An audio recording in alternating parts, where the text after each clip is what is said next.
Yo, welcome back to Herbistry420. I'm your host, 40. Today we are going to answer the question, can you vape caffeine, coffee, espresso, etc.? The simple answer is yes, but you should not do it. And I'm going to explain why. I have done it twice. Once in the previous take, and then once a few days ago, just to give it a test, right? I've read a lot about it online, and I found out this. While some people actually are okay with this, one of the major reasons you should not do this is it's very easy to have a caffeine overdose. And some of you are probably thinking, caffeine overdose, big deal. Maybe I got the shakes, I get the shits, or nausea, or whatever. I could deal with it. On the low end of the side effects, those are them, right? There's even a couple more. But the reality is, on the high end of the side effects, you could have heart palpitations, you have cardiac arrest, you could have convolutions, seizures, you name it. You definitely do not want a caffeine overdose, especially if you have a weak heart. So this video is more about a warning than it is an experiment. I know what it's like, and I thought about actually not doing this, but then I thought it would be a good idea to warn you guys. I will tell you that if you vaporize caffeine, whether it's coffee or espresso, etc., the onset is extremely quick. Within 30 seconds, your body will respond, right?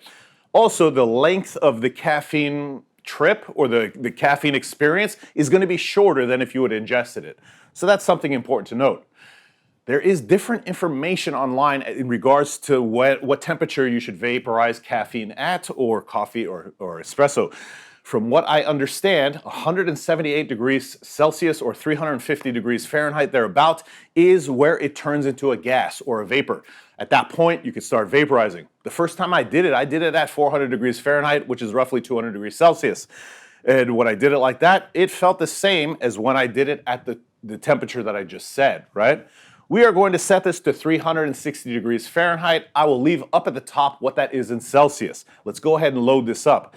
I'm using the Planet of the Vapes 1 vaporizer for this, and if you guys would like to check this out, this is a super inexpensive vape. For those of you who are new to vaping, this is a great vape to start with. I'll go ahead and load this up. Let's go to the other camera, right? You'll see that I have a rolling tray right here. I have a little bit of espresso powder right here in this spoon. I do have a fan on me, so I'm trying to be careful. And this device is magnetic, right? So as I put the spoon just clicked to the top. I'm gonna go ahead and try to push this all into the center. Then I'm gonna cover it with my finger, turn it upside down so excess falls off. And let's try to just clean the sides just a little bit, right? I'll clean this more after. We'll go ahead and put the top back on like so. And now to turn this puppy on, all we have to do is go ahead, come on baby, there we go, is press the power button 3 times, 1, 2, 3. It should turn on, and at that point, we can go ahead and check the temperature. I have it set to 360. When it gets the temperature, we'll wait a few seconds, we'll take a hit, and yeah. Because the temperature in which you vape caffeine, coffee, espresso is anywhere from 360 degrees Fahrenheit all the way up to 400 degrees Fahrenheit, that's a temperature you could vape cannabis. So technically, you could mix. I would not, though, because number one, why do you want an upper with a downer? It doesn't make sense.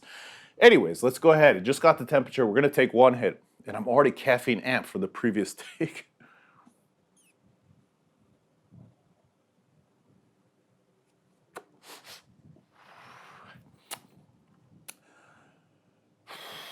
Whew.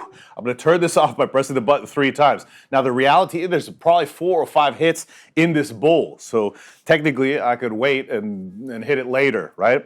There is a danger to ruining your vape. I mean, these coffee grounds or these espresso grounds are very fine. There's a mesh inside, right, where the bowl is, and the reality is if any of this turns into a liquid, it will seep into there and potentially ruin your vape, so be careful about that.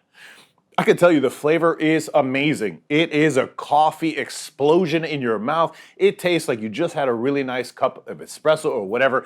It just tastes like coffee, and it tastes great if you like the taste of coffee. I already feel it. And it's funny because caffeine definitely affects me, but not in the way it affects some people. My sister has 1 cup of coffee and she's bouncing off the walls for 2 days straight. She can't sleep, etc. For me, I wake up, I have a double espresso in the morning, and that's how I start my day. I usually don't drink coffee anymore throughout the day because it will screw up me sleeping later at night, but yeah, it doesn't affect me too horribly, right? That's what I'm saying. But vaporizing it, oh, it is powerful. Like I'm bouncing off the wall. I feel my heart beating faster. I'm amped. So all in all, even though you could do it, I mean, there's a lot of things in this world you can do, but should you do it? I don't think so. I did it only for educational purposes on the channel, and yeah. Guys, gals, everybody, I hope you found this video useful and informative. I do not recommend you vape any coffee, so I'm gonna say that one more time. I hope you liked this video. If you did, please like, share, subscribe. You know the deal, baby! What's wrong with me? Till next time, I'm out.